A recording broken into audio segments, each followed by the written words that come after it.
It's the 2-7 matchup in the East, and so far it's looked like the 2-7 matchup in the East. Jayson Tatum's got 21. Boston is led by as many as 23. And at the half, it's a 64-46 count. Celtics leading the Sixers. It's a halftime report presented by Kia. Ernie Johnson, Charles Barkley, Kenny the Jet Smith, and Shaquille O'Neal. Talking in the pregame show about the teams that play good defense, and if you're not having a great offensive day, the defense will always be there. Celtics are having a good day offensively and defensively. Yeah, that's what separates them. I think the the Pistons and OKC, they play great defense.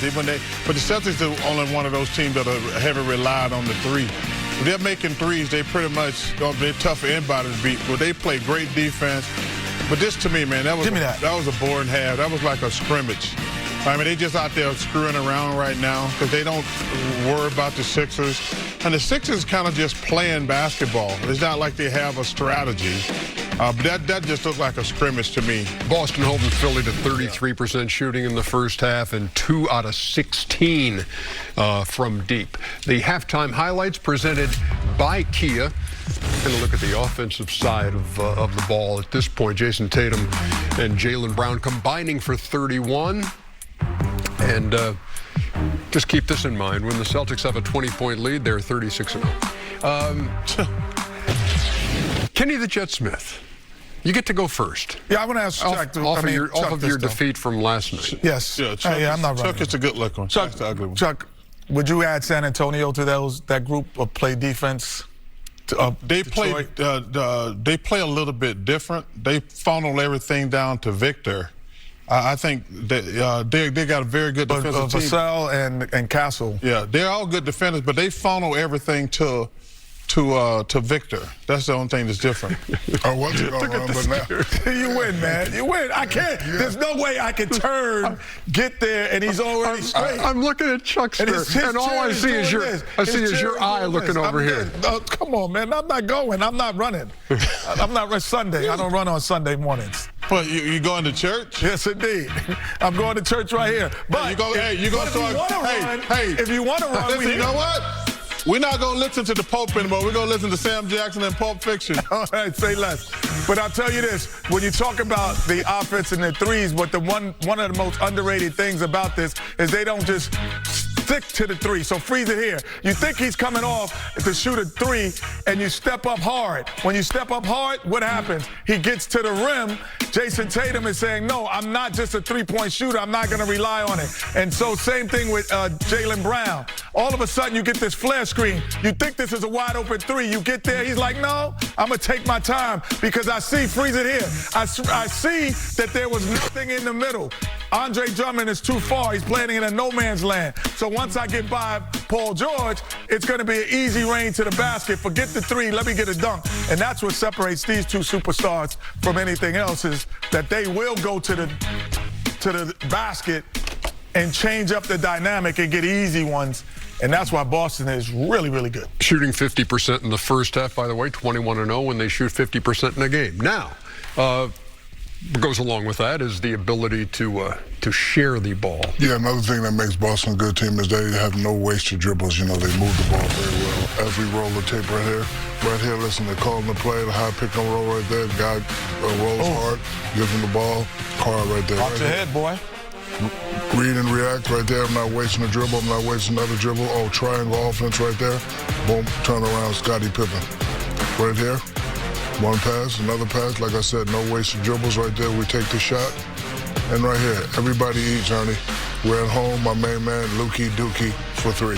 Lukey Dookie. Lukey Dookie for three. Yeah, like they don't, mess around, put it between your legs. They just get it. We don't have the shot. And Ernie, we move the ball. One thing wasn't talked about at the trade deadline is them getting Vucevic. Right. I think that was a great pickup. He's going to help them going forward in the playoffs. Yeah, he's hurt for a while, but now he is back in time for the playoff run. A business-like first 24 minutes for the Celtics, who lead it by 18. That's exactly right, Mr. P. Michael Green. That was so boring. Thank God for hockey. All right, 64-46, Celtics with an 18-point lead at the break here in Game 1 against Philadelphia. The Celtics halftime live brought to you by Jack Sports.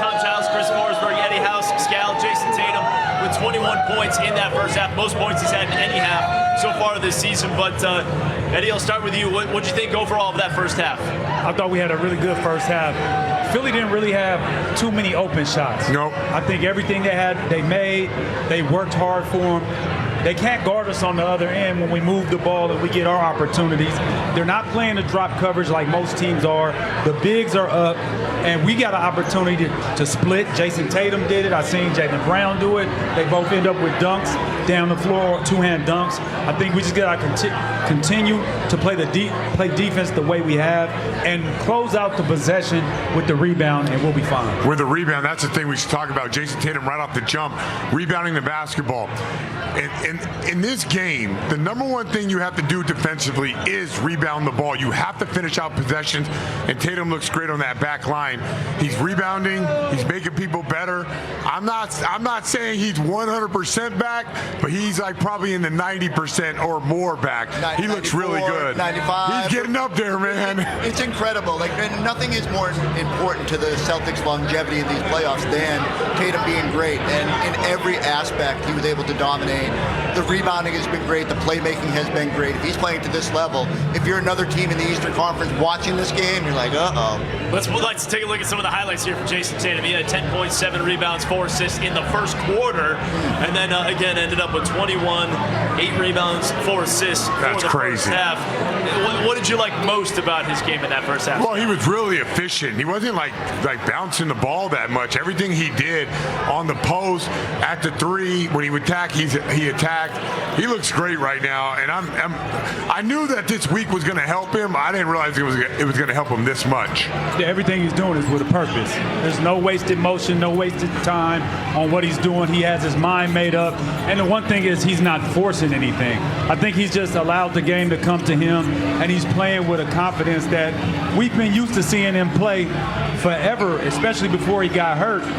And that confidence kind of wasn't there at the very beginning, but right now, I mean, Jayson Tatum is a problem. That crossover where he snaked his way to the basket. His explosion has still got another level it can go up and get back to old school Jayson Tatum. But that was vintage Tatum, where he gets wherever he wants and he gets to the rim. He's playing like this. I'm telling you, just good luck trying to figure out how to slow this team down. He scored from all 3 levels as well. He was living in the mid-range early in that first quarter before he started going to the hoop, and then obviously was 1 for 4 from behind the arc and got to the free throw line as well. As for the first quarter in general, you know, right out of the gate, it was an 8-7 game. You know, it kind of felt like maybe they're feeling things out. Then you saw the Celtics go on a 9-0 run, which also became a 14-2 run. Sam Hauser was big out of the gate. Eddie, how did you feel the Celtics kind of responded there just to take over this game in the first? I thought we did exactly what my key was. You know, come out to have a good start. Have a good start to the game. We were at 15 at the end of the first, and the crowd was into it. The players were into it. You had everybody that came in and contributed. Sam right here, sidestep 3. You had Garza hit a 3. Derek White hit a 3. Peyton Pritchard came in and got some money. And I just think that first quarter was extremely important to come out and put our foot down on them so the crowd could get into it and we could feed off the crowd and the crowd could feed off of us. I don't know where you would lean with the Celtics, right? Where do you put 2 on Brown, 2 on Tatum, and then you're going to give up wide open shots. You play those guys one-on-one, they cook you. You see the bigs are up the floor, they split them. Right now it just looks like if you're trying to stop this team, at least with Philly and what they have on the floor, it looks like they run into roadblocks every decision that they make. And what a value to have Sam Hauser out there knocking down threes. Like, it's so if teams are going to load up on Jayson and Jaylen, you've got to make them pay. And Sam was great in that first quarter. One of the biggest questions I think also coming into the series was what was the bench? What were the rotations going to look like? You saw Joe Mazzulla go 10 deep by the time the second quarter started. So you saw 5 guys coming off the bench. Bench responded. You saw Luka Garza make an impact right away. Baylor Scheinman and his minutes make an impact. How do you feel the bench performed? You know what? You never know, Joe. I thought we were going to see 3-man big rotations when we traded for Vooch. We really didn't, and all of a sudden the playoffs are here and we see the 3-man big rotation. That might have had to do with Kata's foul trouble, but I thought Garza did a good job when he was out there working his minutes. The bench was great. Pritchard was great. Those guys moved it. They kept the thing going. And Baylor Shireman wasn't out there that long, but he had the floater and he had a block shot. So when you look at little small things that add up to big things, everybody's ready. And when you interviewed Joe earlier, what he say? All 17 guys, right? And that's not just talk. To me, I feel like everybody that's on that bench that has a uniform feels like at any given moment, Joe will call their number and they'll be ready. And so I think that, his message doesn't fall on deaf ears. And everybody has to be ready. Everybody has to be prepared to go in and play. And it looks like they are, especially it's the playoffs. Come on, if you ain't ready to play in the playoff, you ain't going to be ready to play in no time. Thought it was super interesting that Jordan Walsh got the first crack as the first wing off the bench. They certainly like what he can do against Maxey and the versatility he can bring defensively. But then what a luxury to be able to pass that baton to Baylor, who comes in, does the same thing, knocks down shots, shows off the basketball IQ. This is why building that depth during the regular season was so important. And they needed that depth because if there was one thing, it was foul trouble in that first half. Celtics had 3 guys that had 3 fouls. Jaylen Brown, Nikola Vucevic, and Neiman Queta all had 3 fouls. As you take a look at the halftime stats, Philadelphia 2 of 16 from 3. They had some open looks in that first quarter that they just did not knock down. And that of course, kind of led to the Celtics being up by 15, but they did not shoot the ball well. You look at the points off turnovers as well, 13-1 in favor of Boston. Anything else kind of jump off the page to you? 16 assists. That jumped off the page right there. 16 assists. That means the ball is hopping around. The ball is moving. They're finding the open guys. They're making the right play. They're trusting each other. That's what that tells me. Okay, Tyrese Maxey, meanwhile, ended up with 14 points, I think, in that first half. Yeah, 14 points for Maxey, but it was 5 of 14 from the field. We talked about how the Celtics would defend him. Obviously, they threw a lot of bodies at him, Scal, but overall, did you like the way they defended him? Yeah, I don't think we gave up a lot of layups, and I think when Tyrese Maxey starts getting layups, we gave up the one. I think Vooch, the ball slipped out of his hands, and